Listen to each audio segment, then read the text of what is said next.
So we've tied our horse up. Well, our horses, the groundwork that we've done has helped us get that so the horse will stand still when we saddle it and go to get on. The other important thing, to get your horse prepped to float load and get your horse prepped to tying up. So we've established like all of this now, and it's using the exact same tools we're going to use as we get on and ride our horse, that we can isolate and use each part of the horse as we want. But so I'll just speak about my round yard while we're here, seeing that we're in it. My round yard's 30 foot in diameter, about 9 metres. It's built inside a shed because, so A, the sun doesn't bake me during summertime, or B, we're not getting wet during winter time. This size is very efficient for me because I don't have to walk that much when I'm mouthing them up. It's not that far end to end. Most importantly, when you're riding a rougher horse by yourself, is you don't get lost in the middle of the yard like you do in a bigger yard. But 30 foot for people can be a bit small and claustrophobic. They can't get enough impulsion. So 30 foot's really good for me. I really like it. It's a great size for doing just about anything in. But it does need rubber on the walls with 30 feet diameter. If you're just having panels 40 foot, so 12 metre diameter yard, so the same width as this shed, is a much better thing, because a 30 foot panel, a 30 foot yard of just panels, they will put their legs through it a lot more. So you need to go a little bit wider if you're just using panels for your yards. But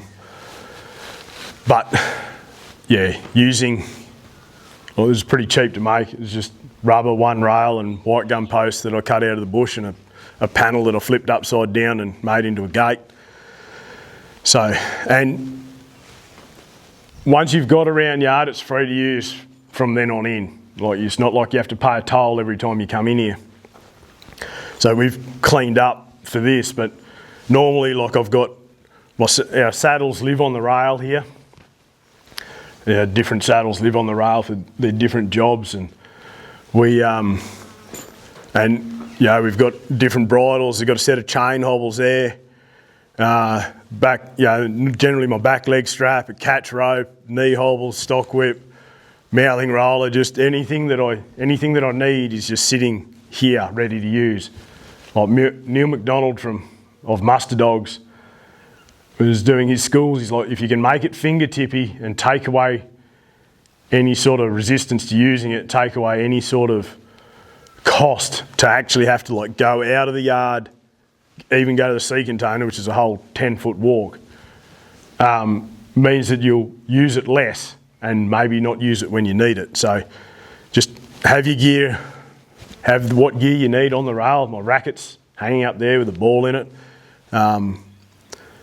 If your stuff's here and ready to use, you will use it more, and you will use it when you need to use it, not, oh shit, I should have done that later.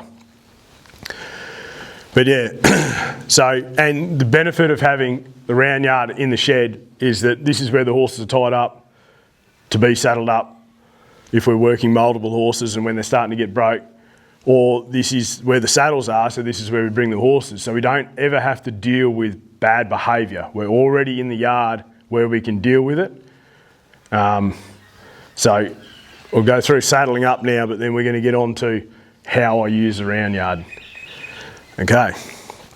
So as we said, you have to be very cautious about saddling a horse tied up. It's a very good way to give the horse a bad experience about A, being saddled, and B, being tied up, which I've done multiple times, and I don't really want the month of work afterwards to fix all that up again. So it's just easier. We've already taught this horse how to stand still when we saddle him. So, and what we do when we're saddling is I like to go from least expensive gear to most expensive gear.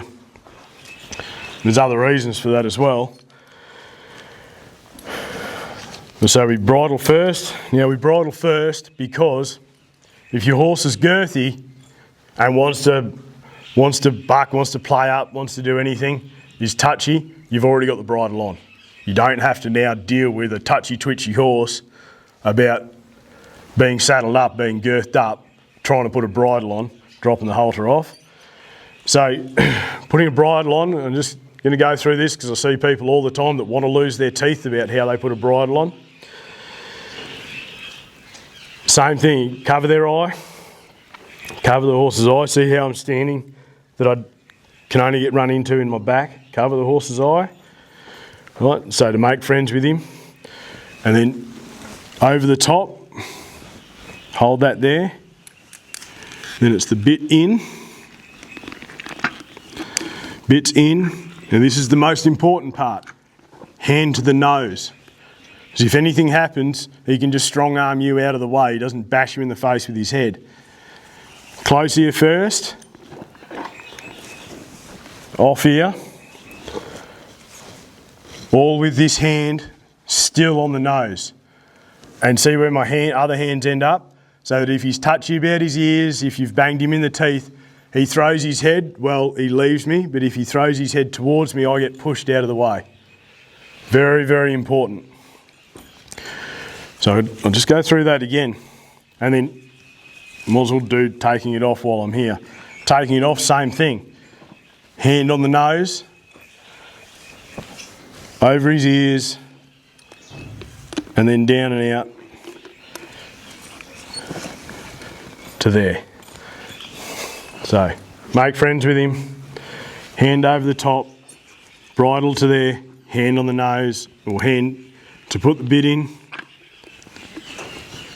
Hand on the nose, near ear, off ear. It won't matter for your old break horse that's 25 years old and's been here a million times, but that horse isn't going to last you forever. And you might as well keep what teeth you have, just by being a little bit safe and just doing it in a more correct way. Now you see I've left the halter on. I'm going to pretend that this is a big wild bronc, and he may just need a bit of a help to get his to get untracked. So get your reins, throw them up and over to then tie it, and just do 2 half hitches up under here. Now the reins are out of the way, they're safe, you can't stand on them, you can't really put a foot through, they're up and out of the way if I need to leave the halter on. Right, are you going to stand there while I get my stuff?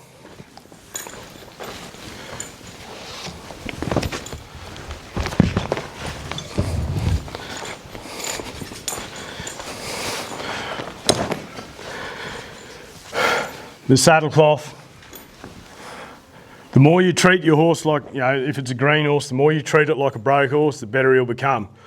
Problem is, if he doesn't know what you're asking him to do, then you give him something you need to teach. But when you put it on, put your saddle cloth on, always want to keep that rope over your arm so that if anything happens, he leaves, you can grab it and walk to his hind end, kick his hind end out of the way, and you be safe. But putting your saddle cloth on, just chuck it on. Not being rude, like don't slap it on him, but just chuck it on. And same with your saddle. Right, I'll just lift it up like that, grab my girth and my off fender, and just slide it on. The more you sneak around a horse, particularly saddling him, a young horse, the more you sneak around a horse doing anything, the more that horse is going to, oh, what are we worried about? Why is he worried? There's obviously something you worry about. If you're doing it like you're just saddling up old Daisy for the millionth time, well then that's how the horse should react. Right, check my girth. I've had this saddle on this horse last, so it's set to the right hole. Your breastplate up and over the top. Right, common thing here, do your breastplate up.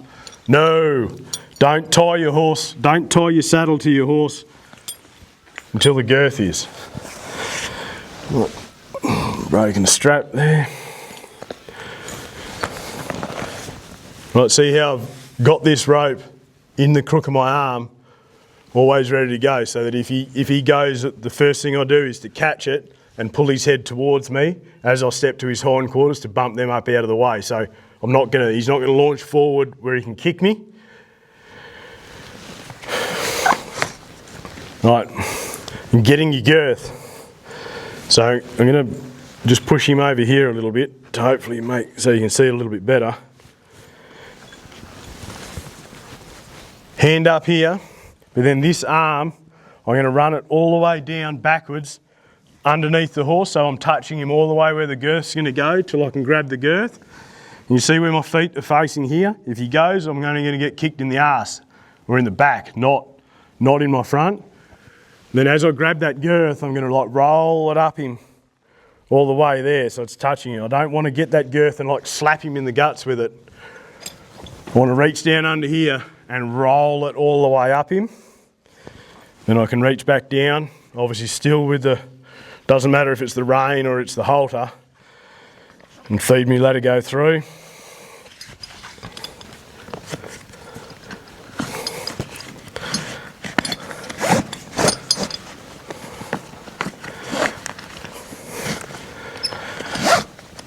And I'm going to do my girth up just enough that it's not going to go anywhere if the horse wants to leave, but I don't want to do it up too tight to start.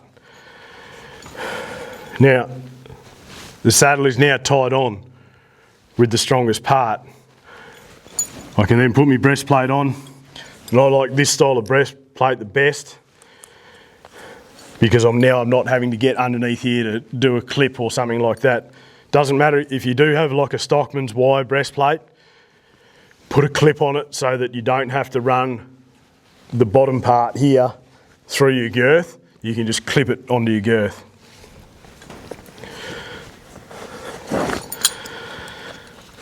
Right, breastplate on.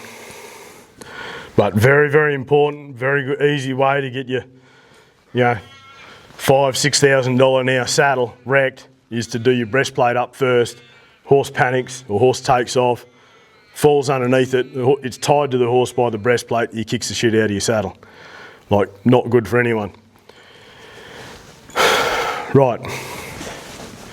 Now, if I was a bit worried about this horse, that's why I've left the halter on, because he's a big wild bronc. Just going to try and just send him off, just move his front feet out of the way, move his back feet out of the way. And rather than just lunging him off and just letting him run around and do what he wants, I'm going to make him move his feet how I want them to move, right? So bump him around. See those big hind feet movements? Means that he cannot do them if he's tight. Tight about the girth means he's tight everywhere. Moving a horse laterally, they cannot move laterally if they're too tight.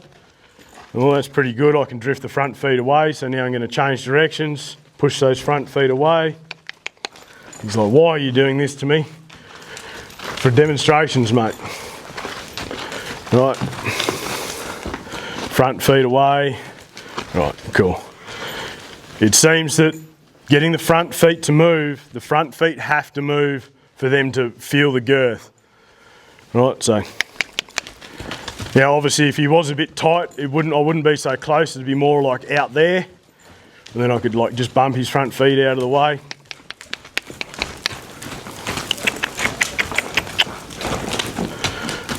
Get his front feet to start to move.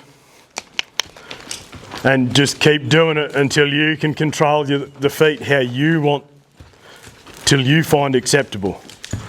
Right, it's no good him saying, oh yeah, I'm cool, but I'm not actually moving properly. Right, there we go. Front feet are moving.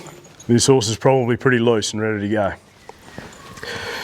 Having the rope over the crook of my arm again, I can now tighten up this girth. If you think you need to do all that again, do it again. Right. So, now I'll show you a little bit of magic.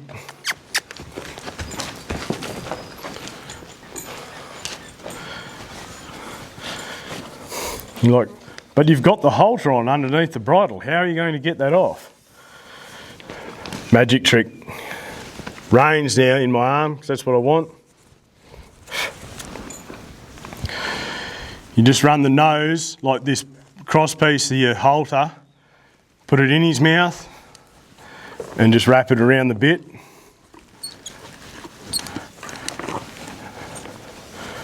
And there it is, it comes out.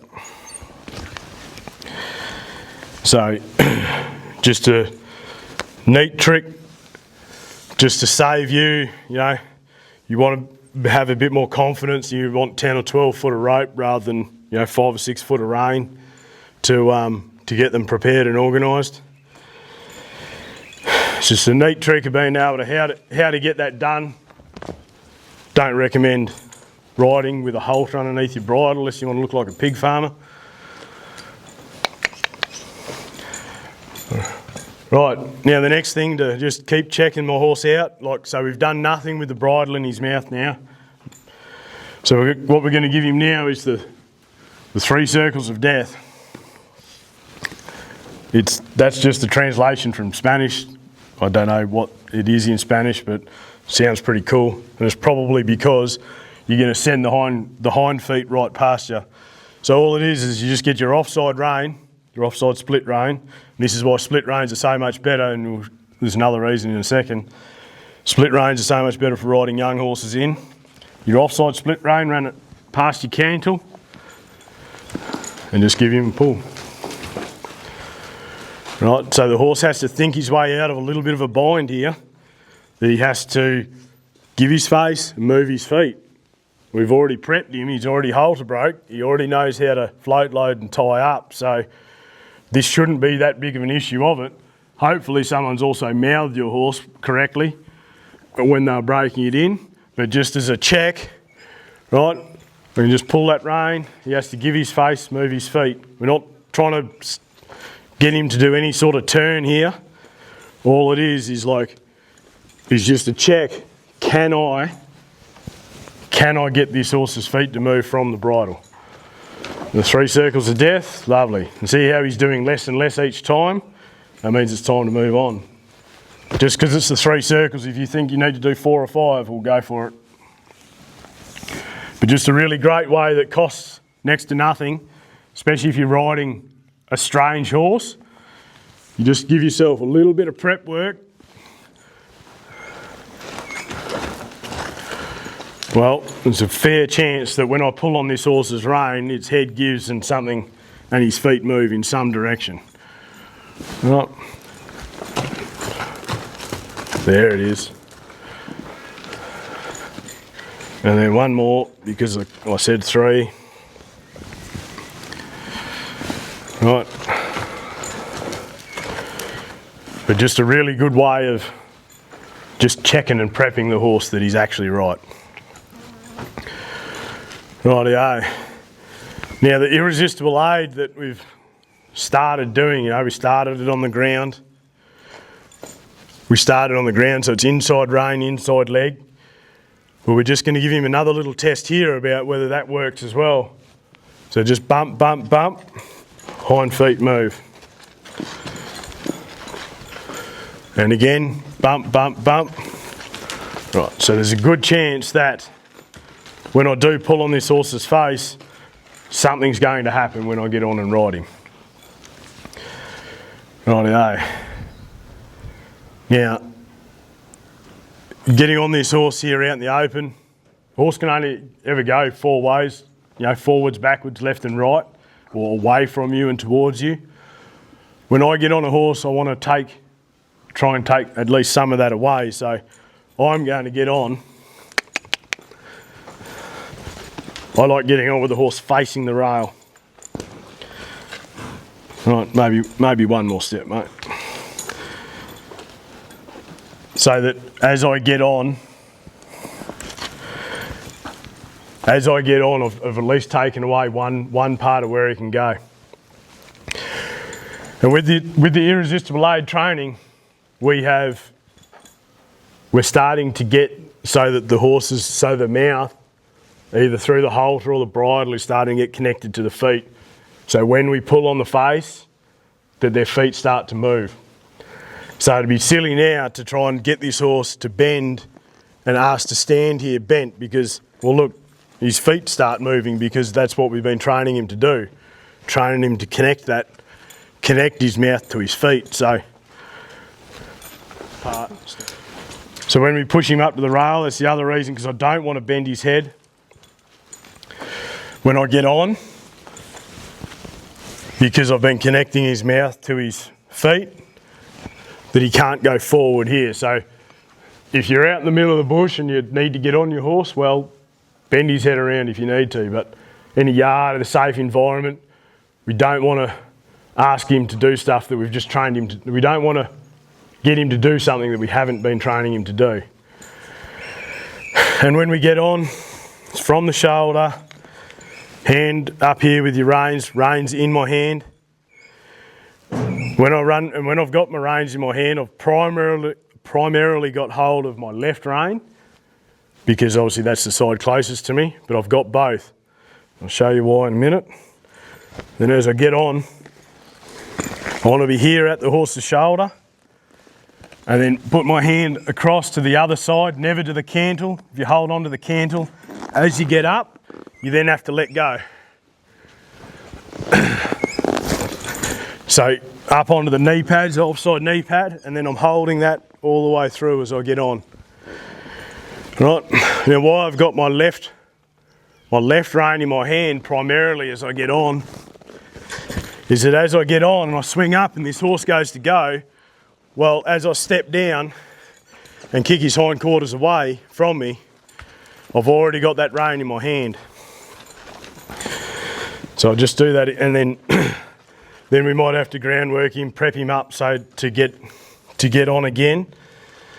But I don't want to get caught in no man's land, rise like in the air, rising up there. I want to have a plan, and I've already prepped him about the irresistible aid. Well, here's where its most use. Here's where its first use really is. As I get up, this horse goes to go, leaves me, I can step off, kick his hindquarters around, away from me, and A, I'm not getting on a horse that's not standing there for me, and B, I've still got a hold of my horse.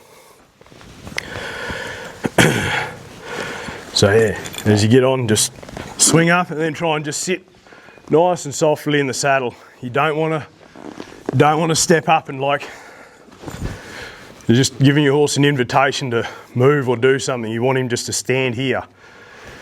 Stand here while you get on. Grab your offside iron. Organise your jeans. All I've asked this horse to do is just stand here while I get on. So that's all we're going to do.